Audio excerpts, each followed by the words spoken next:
Olá, seja muito bem-vindo, muito bem-vinda. Neste Alesp Cidadania, vamos conhecer o trabalho do projeto Rejuntar, que faz a reforma de casas em situação de precariedade. A reforma é o último passo necessário para um menor de idade que se encontra em um abrigo retornar ao lar familiar. Então, para sabermos mais sobre este projeto, recebemos aqui no estúdio a Beth Ashikawa. Ela é a idealizadora do projeto. E também o Luiz Cláudio Correia, o facilitador da área de parcerias. Beth, muito obrigada pela participação, por estar aqui conosco hoje. Eu que agradeço vocês receberem a gente para a gente poder falar mais sobre o projeto Rejuntar. Obrigada, Luiz Cláudio, pela participação. Como disse a Beth, a gente agradece a oportunidade de divulgar o projeto, falar o que a gente tem feito, enfim, obrigado. Vai ser uma conversa muito enriquecedora. Beth, como que surgiu a ideia de fazer esse projeto? Então, a ideia surgiu quando um dia eu estava assistindo uns vídeos no YouTube e vi uma ONG que se chama Reparação, de Bragança Paulista, e eles reformam casas. Aí eu quis ser voluntária. E quando eu fui entrar em contato com o projeto, existia uma fila para ser voluntário. Então, na hora eu percebi que tinha muita gente querendo ajudar, né, e pouco projeto social. Então, no mesmo dia, eu chamei 2 amigos, a Adriana e o Henrique, para que a gente pudesse montar um projeto social. Fomos atrás de ONGs, né, que pudessem abraçar o projeto e aí chegamos na base colaborativa. Então, a ideia foi porque queria muito participar de um projeto que reformasse casas, né? E aí me inspirei nessa ONG que se chama Reparação. E como foi estruturar esse projeto? Porque a gente sabe que tem muita gente, como você mesmo explicou agora, né, que quer ser voluntária, mas organizar, montar um projeto do zero, como que funciona, como que é essa estrutura? Então, quando a gente chegou na base colaborativa, éramos só 3, né? E aí, por meio da base, foram aparecendo os outros voluntários interessados, principalmente na área de engenharia e arquitetura, né? E aí eles foram entrando e aí a gente foi fazendo várias reuniões. Nós temos reuniões todas as segundas-feiras e isso foi desde que o projeto nasceu. Então, a gente faz essas reuniões e foi pensando em conjunto como é que áreas que a gente precisava, né? Quais as nossas dificuldades e aí com as conversas em grupo que foi se estruturando. Então, no início, na nossa primeira obra, tínhamos 8 pessoas. Aí, para a segunda, terceira obra, já pulamos para 40. Né? Hoje, tem mais ou menos 30 pessoas na estrutura do projeto. E aí, dividimos os times em áreas, né? E foi assim que fomos estruturando o projeto. Mas ele vai mudando conforme os voluntários também vão mudando, né? Mas a base mesmo do projeto mantém a mesma estrutura. E quando a gente fala em facilitador, Luiz Cláudio, explica para a gente a gente vem facilitador é porque vai facilitar alguma coisa, né? Sim. Eu só queria complementar uma coisa que a Beth falou sobre a base colaborativa. A base colaborativa é uma espécie de uma incubadora de projetos sociais. Então, a Beth, naquele momento, ela tinha a ideia, ela tinha a vontade, mas não sabia bem como fazer. Eu não sei nem como você chegou na base, agora depois a gente ela vai contar. Mas eles eles provêm a estrutura jurídica, né? O CNPJ para a gente receber doações, é o CNPJ deles. No começo forneceram até voluntários, né? Para a gente fazer as primeiras obras, enfim. Aí vamos para o facilitador. Eu venho do mundo corporativo e é até engraçado quando você chega num projeto social, o Rejuntar não é o primeiro que eu participo. As coisas são diferentes, é tudo decidido todo mundo opina para tudo. Facilitador foi uma maneira que a gente criou de ter como se fossem lideranças de algumas áreas, né? De como o projeto está dividido. E eu tenho outras pessoas que trabalham comigo na área de parcerias e meio que a gente fala, você tem alguma dúvida, você precisa de alguma ajuda com alguma empresa, é o facilitador. Que que vai tornar tudo mais fácil, né? Sim, esse é o essa conceito. É a função, né? Que legal. Beth, e como que é a metodologia do projeto? Eu já adiantei um pouco, né, que é reformar casas, mas a gente sabe que não é só reformar casa, né? Dá um sentido à vida das pessoas, desses menores, dessas famílias, uma nova esperança. A nossa prioridade é atender esse público que você mencionou, né, que seriam famílias que têm algum menor em situação de abrigamento, né, para que ele possa voltar a viver com a família. Então, basicamente, vem uma indicação, né, que geralmente parte ou do Poder Judiciário mesmo, dos funcionários técnicos da vara da infância, né, então psicólogos, assistentes sociais, ou do próprio abrigo, também indicam, ou qualquer pessoa pode indicar a família, que saiba que tem essa situação. O primeiro passo, a gente faz uma análise do processo para verificar se realmente a reforma acarreta o desacolhimento, né? Porque, em regra, o menor não vai parar no abrigo por conta da moradia. Sim. Né? Geralmente é porque tem os pais dependentes químicos ou algum tipo de negligência, maus tratos. Então, essas situações têm que ter sido afastadas, né? E aí só faltar realmente a reforma, né? Então, se a mãe era dependente química, ela estava já fazendo um tratamento e já demonstra que realmente tem uma estabilidade, né? Para que a gente possa, então, selecionar essa família, né? O próximo passo vai para a equipe, até o meu time é a escolha da família, né? Então, sou eu, mais 2 psicólogas que fazemos essa análise. Então, a gente faz as entrevistas, né, com o setor técnico, tanto do fórum quanto do abrigo. Então, para realmente ver se aquela família tem um vínculo afetivo, né? Porque não adianta nada a gente reformar e aí a família não querer a criança de volta e ficar com a casa. Então, a gente faz essas entrevistas e aí eles dizendo, né, a gente verificando que realmente essa família preenche esses requisitos, nós vamos conhecer a família pessoalmente. Então, a gente marca uma entrevista com a família no abrigo, né? E aí a gente percebendo que realmente, né, o que falta ali é uma condição financeira para fazer a reforma, a gente passa para o outro time que é de arquitetura e obras, né? E aí vai alguém desse time fazer uma vistoria no imóvel e verificar o que é possível ser feito, né? Então, geralmente, existe ali já no processo mencionado qual seria a causa que aquela criança não pode voltar para aquela casa, né? Então, algum tipo de insalubridade na casa, não tem local... O mais comum é não ter local apropriado para dormir, né? Então, aí o arquiteto ou engenheiro vai lá e verifica, olha, a gente pode solucionar esse problema desta forma. E montam o projeto arquitetônico, né? Aí o próximo passo vai para orçamento, né? Então, verificado quanto custa a gente fazer essa obra, né? Daí vai para o time de financeiro verificar quanto a gente tem em caixa, quanto falta para a gente, né, completar aquele montante para poder fazer a obra, né? Aí já está acionado também o time de parcerias, que vai atrás de empresas, de doações, né?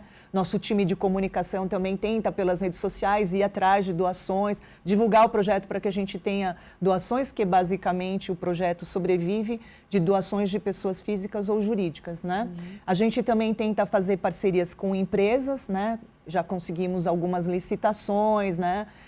Já conseguimos parcerias importantes como a Cirela, a Saint-Gobain, Leroy, né?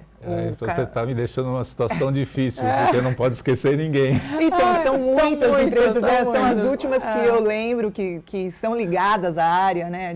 A gente tem parcerias também com empresas que fornecem o depósito para a gente poder receber doações. Então, por exemplo, uma pessoa que está reformando o apartamento, está se desfazendo de móveis, de alguns itens, né, que queiram doar para a gente, aí o nosso time de logística entra em contato para tentar retirar essa doação e levar para o nosso depósito, que também são parcerias de empresas, né? Então, assim, cada time tem uma função, né?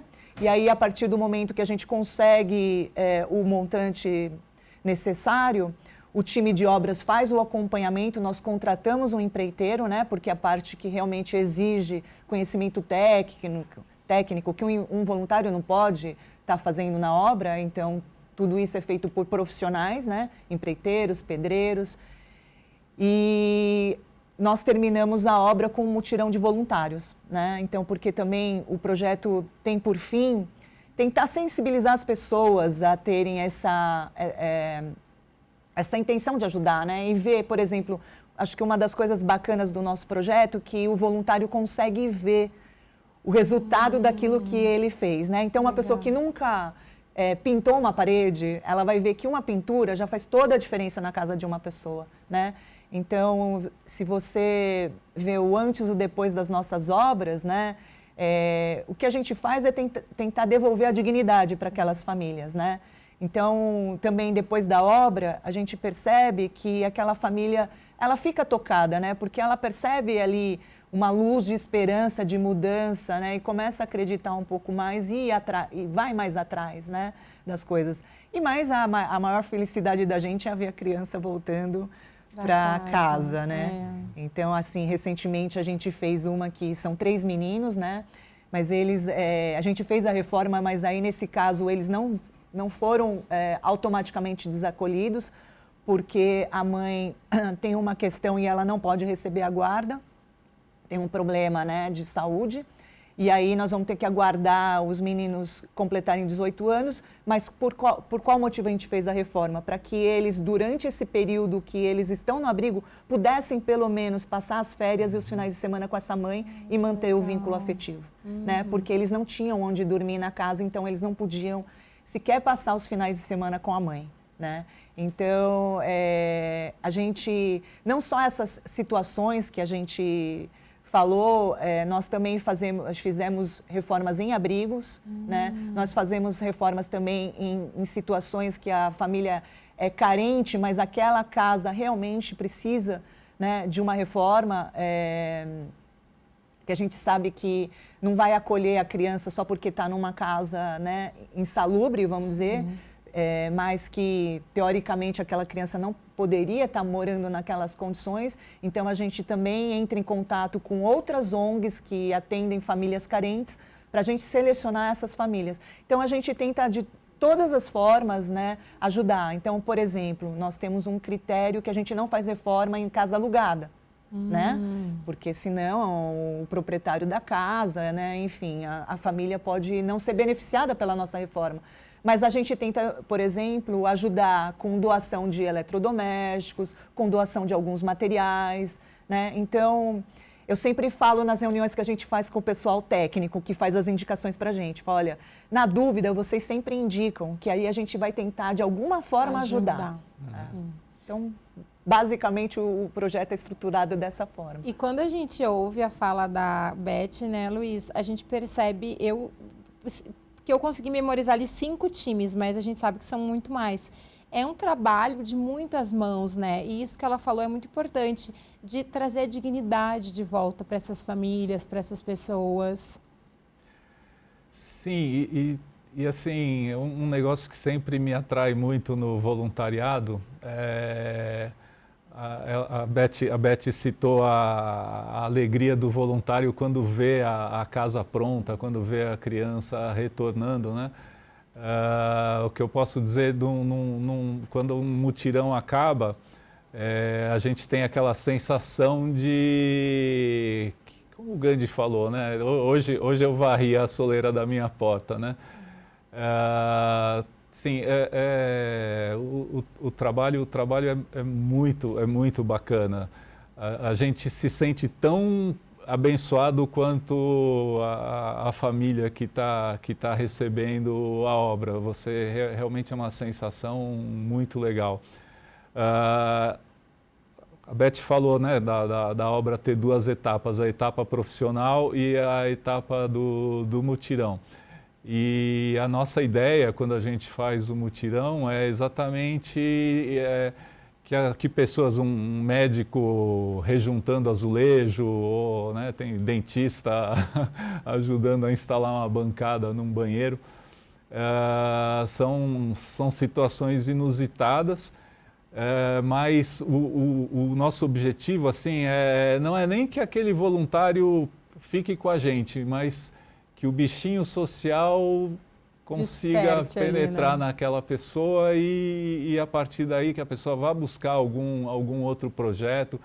É muito, assim, eu trabalhava, eu falei, né, do mundo corporativo, eu tinha uma rotina bastante estressante, chegava no final do ano, fazia um cheque, ficava feliz por 10 minutos e depois meio que isso passava. Quando você doa o seu tempo, quando você doa a sua energia e quando você vê tudo aquilo que você ficou entre várias pessoas planejando durante 3 meses ali para acontecer, quando você vê aquilo realizado, assim, você só fica querendo mais, você fica querendo a obra seguinte, enfim.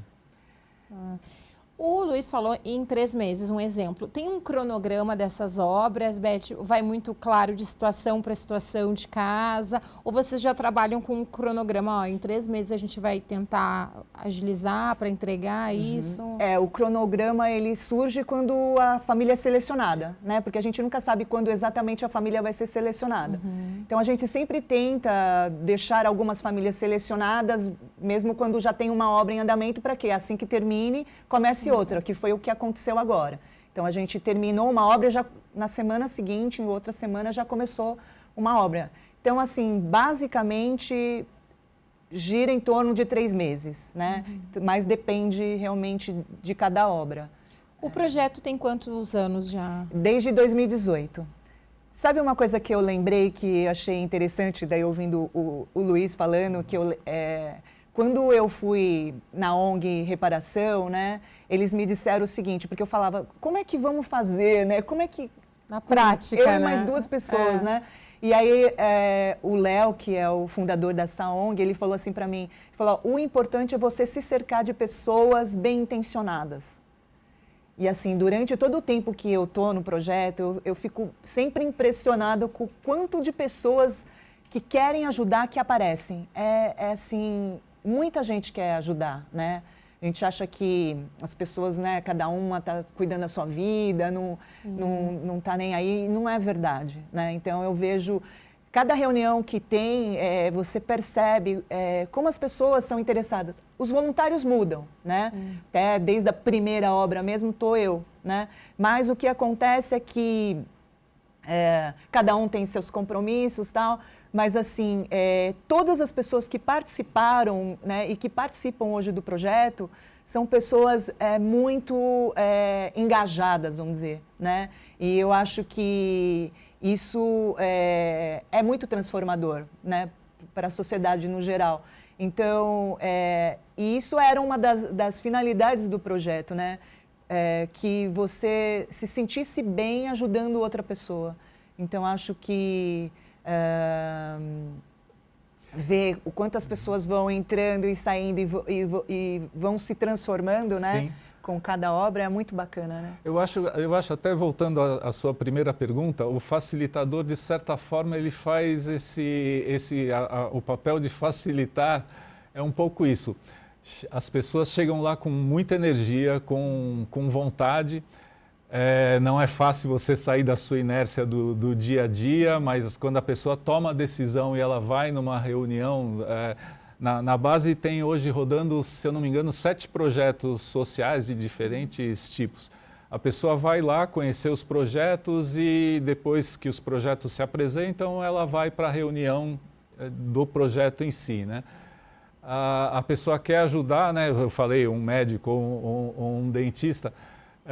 De certa forma, o facilitador vai tentar dirigir essa energia potencial que existe na pessoa, essa vontade de fazer alguma coisa, e é transformador quando você, no primeiro projeto social, que eu fui lá, não sabia nem o que fazer, não se preocupa, você vai ter um script, o que o projeto espera de você é isso aqui, tal, você ia no ônibus lendo lá. E é isso, acho que parte do facilitador é isso, ajudar a transformação que a própria pessoa sofre quando ela está participando quando está fazendo bem, né? E é maravilhoso você estar cercado de pessoas com essa mesma energia. Então, as reuniões dos projetos na base são sempre às segundas-feiras à noite. É fantástico quando você percebe que a segunda-feira virou um dia bacana. Ai, que legal ouvir isso. Não, e essa fala agora do Luiz e a anterior dele também eu pensava aqui, é muito uma questão, o dinheiro é importante, né? Como você falou, fazia um cheque, tinha uma alegria ali de 10 minutos. É muito importante, ajuda na reforma, ajuda essas famílias. O dinheiro é super importante. É super importante, mas essa troca, né? A participação das pessoas, o sentimento ali de todo mundo saber que juntos nós somos mais, que a gente gosta muito de falar aqui, a gente brinca com a equipe, juntos nós somos mais, a gente consegue, com a mão do Luiz, com a mão da Beth. Obviamente, o dinheiro, sim, mas é essa união, né? A solidariedade, a generosidade das pessoas, né? Sim. Que é importante. Eu queria que vocês falassem um pouco mais, agora para o telespectador entender, essa reforma, como que ela funciona. Ela é uma reforma completa, é de caso a caso, acredito que vocês peguem situações que precisa reformar a casa por completo, outras não. Queria que vocês explicassem mais essa prática da reforma. Então, depende realmente. O primeiro passo é verificar qual é o motivo, né, da criança não poder voltar. E aí esse é o nosso objetivo principal, é sanar esse problema. Geralmente tem, porque faz um estudo social, né? E aí é apontado isso no processo. Então, mas a gente tenta ao máximo, né, fazer tudo o que é possível, né? Cada reforma é algo diferente, então fica difícil te dizer, mas, por exemplo, tem a atual reforma de um rapaz que está completando 18 anos agora em setembro, né? Então ele ficou 2, 3 anos no abrigo. E aí ele, por conta da maioridade, está saindo, né? Então a gente está fazendo a reforma. E é um cômodo, né, basicamente, que a família tinha e pegou fogo, né? Então eles não tinham energia elétrica, e aí eles estavam usando velas, e aí um dia tudo pegou fogo, né? Então realmente o lugar não tinha como aproveitar nada. Então essa nossa obra, a gente só está aproveitando realmente as paredes que são a delimitação daquele cômodo. Não tinha contrapiso, não tinha nada. Então a gente, nessa obra, a gente está fazendo tudo. Mas a gente tenta aproveitar sempre o que a pessoa tem, né? Tentar ao máximo, até por conta de diminuição de custos, né? Fazer o que precisa para que aquela casa se apresente de forma digna. Mas, então a gente até costuma falar que a gente não é aqueles programas de reforma da televisão que tudo fica novo. Mas, por exemplo, a gente já teve parcerias com empresas de eletrodomésticos, né? Que a gente recebia as doações de tudo novo. Então, a gente trocava tudo novo. Hoje, a gente já não tem mais. Então, a gente tenta ir atrás de doação. Às vezes, a gente até tenta comprar móveis usados ou eletrodomésticos usados, né? Mas sempre, né, vendo, por exemplo, aquela casa, o fogão não funciona, né? E aí, a gente vai atrás de trocar. A gente não entrega a casa com um fogão, por exemplo, não funcionando, né? A prioridade, assim, nos laudos, desde que eu estou no projeto, parte elétrica, todas as casas, a Justiça considerava a parte elétrica inadequada. Quando a casa tem mais de um andar, a escada sempre é um problema de segurança. Feita sem técnica. As casas são geralmente em comunidades, então ventilação. Quando são meninas, adolescentes, sobretudo, a Justiça solicita um quarto separado. Tem vários itens que, como a Beth falou, influenciam bastante no custo, né? Vai também da nossa situação naquele momento, né? Financeiro ou mesmo de doações, né? Essa empresa de eletrodomésticos, ela doava para a gente... Você, num lote de produção de geladeiras, você tira uma para testar durante uma semana. Não pode mais ser vendida como nova, mas ela é nova, né? Então, a gente tinha um kit de geladeira, fogão e máquina de lavar a roupa, né? Nosso propósito é atender ao laudo que a Justiça estipulou, porque depois eles vão validar isso, que se for atendido, mas como a gente está lá e está fazendo as intervenções, às vezes a gente tem eletrodomésticos doados ou novos.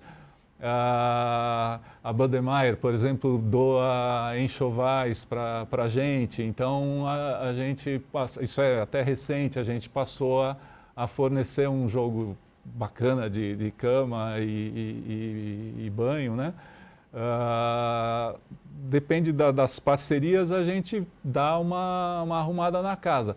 A gente tem uma preocupação grande também de não criar outro problema, por exemplo, porque aquela família e a casa não pode ficar também tão distante do entorno, né? Sim. Ou até lavanderias. É que é difícil, às vezes, a gente explicar para as pessoas que aquelas casas, em 60 metros quadrados, você tem 3 casas. Você tem uma área comum, então a gente tenta, às vezes, fazer uma máquina de lavar roupa que atenda todas as outras casas. Nessa obra, a gente está mexendo numa laje da casa que a gente está reformando, mas que infiltrava para o vizinho, então você acaba mexendo no vizinho também, tentar beneficiar um pouco o entorno também. Eu vou contar uma que eu acho ótima também. Conte! A gente chegou uma vez na casa da Joselma, a gente chegou para fazer a obra lá e assim, quando a gente chegou, tinha um café da manhã para os voluntários, bolos, pães, um monte de coisa. E minha cabeça matemática, eu falei, meu Deus, como é que eles estão gastando esse dinheiro? A comunidade os vizinhos pagaram o nosso café da manhã. Não, assim, eu me arrepio toda vez que eu lembro da história. E foi um... E depois a mãe dela fez um almoço para a gente, que aí ela mesmo, assim, comprou 2 frangos para os voluntários, assim, foi fantástico. Assim, cada obra tem uma história, dá para ficar o dia inteiro aqui. E como que as empresas recebem esse, eu vou dizer pedido, mas não é bem pedido, né? Essa conversa de ter uma parceria. A gente sabe, hoje em dia, cada vez mais as empresas, né? O mundo corporativo tem se solidarizado, está mais generoso, né, nessas parcerias, em ajudar. Como é que vocês recebem essas respostas? Sim, a Beth falou, né, tem alguns editais que a gente participa. A gente teve, há 3 anos atrás, o Rejuntar ganhou um edital na Fundação Saint-Gobain, na França.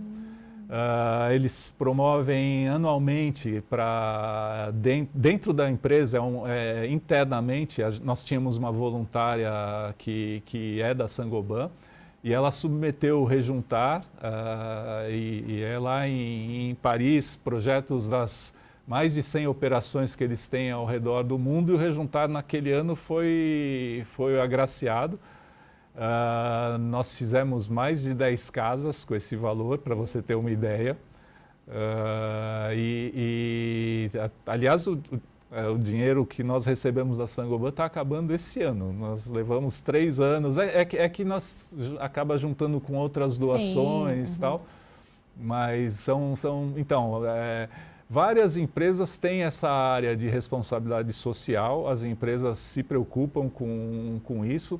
Elas normalmente, a Saint-Gobain é uma empresa do setor de construção, digamos assim, né? Então, as empresas normalmente procuram doar para os setores que são mais afeitos à atividade fim da empresa, né? Mas você consegue, às vezes, em empresas diferentes. Essa Electrolux, né, a empresa que estava doando esses kits de eletrodomésticos. A gente tem a empresa de metais, a Fani, que doa metais para banheiros. Já tivemos parceria com a Deca. Isso vai alternando, né? Mas tem sim a gente até teve uma situação assim a gente precisava gastar o dinheiro, tinha tempo de contrato, mas a gente também não pode deixar de receber as doações, né? Tem loja de material de construção que a gente consegue também. Às vezes não ter o frete já é uma baita doação para a gente, né? Então é isso. A gente, pegando um pouquinho de cada um, a gente consegue fazer algo grande. Beth, como funcionam essas reuniões que vocês falaram, né? Toda segunda-feira, ali que vocês trazem as discussões, você fala das famílias, como é que funciona essa reunião? Sim, a gente tem uma pauta, né? Já pré-determinada e nós alternamos, né? Presencial com virtual. Então, quando é presencial, a gente vai lá na sede da base, né? Que fica na Hélio Pellegrino. E aí as outras reuniões são virtuais. Então a gente tem uma pauta, qual é, por exemplo, então nós temos um mutirão, o próximo mutirão marcado para o dia 12, né? Então a gente basicamente tem que correr atrás de coisas desse mutirão, né? Mas, por exemplo, amanhã já tem uma reunião, o meu time de escolha da família, a gente já tem uma outra família, né, sendo em processo de seleção, então provavelmente nós vamos comentar e falar o que aconteceu nessa reunião, né, no nosso próximo encontro na outra segunda-feira. Então cada time vai falando, olha, está acontecendo isso com o nosso time, a gente está fazendo isso.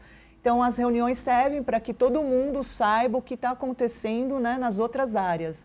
E aí, por exemplo, mesmo que você não é da área de logística, se você sabe de uma doação ou sabe de você vai ajudando os outros times, né? Na verdade, é meio que nós somos um projeto só, né? Então, você não está limitado a fazer só aquilo que faz o seu time. Então, eu, por exemplo, que sou da Escolha da Família, na semana que vem vou lá fazer o acompanhamento da obra, né? Vou com a arquiteta e aí a gente vai lá verificar o que o empreiteiro está fazendo para que tudo já esteja certinho para o mutirão. Luiz, eu queria perguntar um pouco mais para você, exatamente essa sua experiência com voluntariado, né? Você citou um exemplo assim que até me tocou muito. Antigamente eu dava um cheque, 10 minutos eu estava feliz. Agora eu participo de tudo isso, eu recebo essa energia, né? Do projeto social que eu participava antes, o idealizador falava muito da gente sair da inércia, né?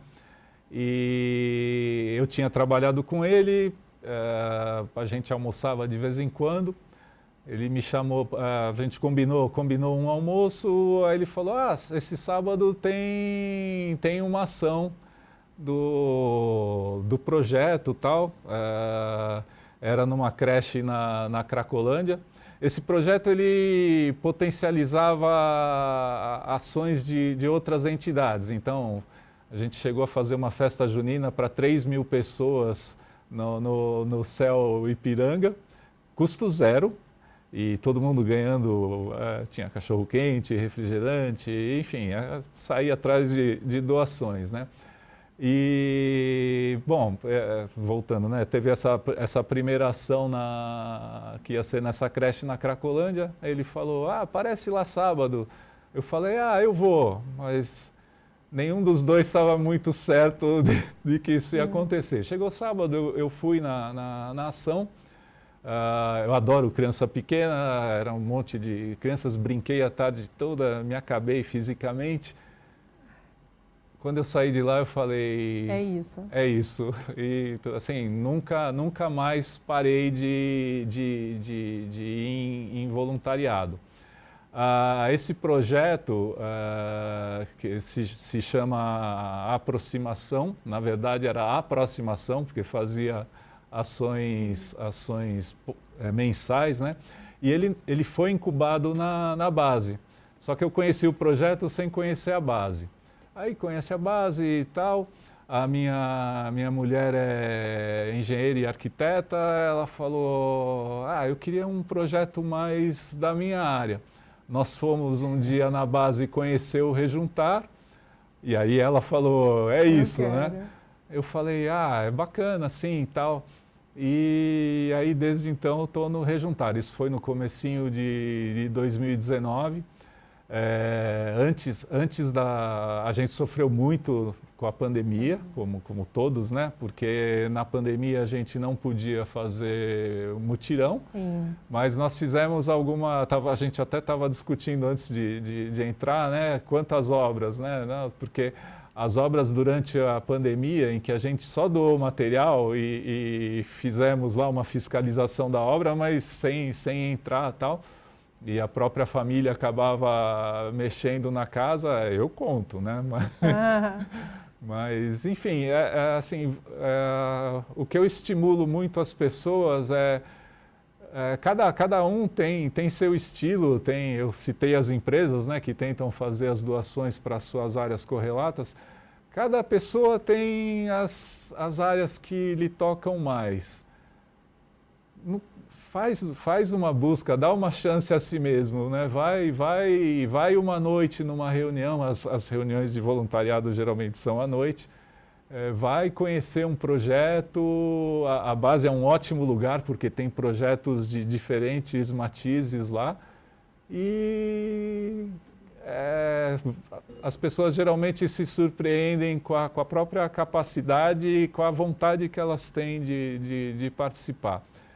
O ser humano é bom na essência, né? A gente tem que acreditar mais. E como então participar, Beth? Infelizmente a gente está se encaminhando aí para o finalzinho do programa. Queria que você explicasse, quero ser voluntário, como faço, sou um profissional, como o Luiz citou a esposa dele, quero ajudar ali, né? Quero fazer parte de algum time, como que faz? O principal canal para entrar em contato com a gente é o nosso Instagram, né? @projeto.rejuntar. E aí o time de comunicação entra em contato com essa pessoa, a pessoa manda uma mensagem para a gente e aí é encaminhado para o nosso time de apoio ao voluntário. Então, uma pessoa entra em contato, conversa, explica como funciona o projeto, né? O que a pessoa tem em mente, do que ela gostaria, né? Qual é a ideia que ela tem de participar do projeto. E aí é só entrar realmente em contato com a gente pelo Instagram. Ai, que bom. Neste Alesp Cidadania, a gente conheceu aí o trabalho do projeto Rejuntar, né, que faz uma reforma de casas em situação de precariedade. A reforma é o último passo necessário para um menor de idade que se encontra em um abrigo ele retornar ao lar. E é como a gente falou aqui ao longo do programa, né, transforma essas famílias e também transforma os voluntários, todo mundo envolvido nesse projeto. Eu agradeço muito a participação da Beth. Obrigada. Eu que agradeço, obrigada. E ao Luiz também, muito obrigada Obrigado pela participação. Parabéns pelo trabalho de vocês e contem conosco sempre. Obrigada. E obrigada a você pela companhia. Continue na programação da Rede Alesp. Nos encontramos.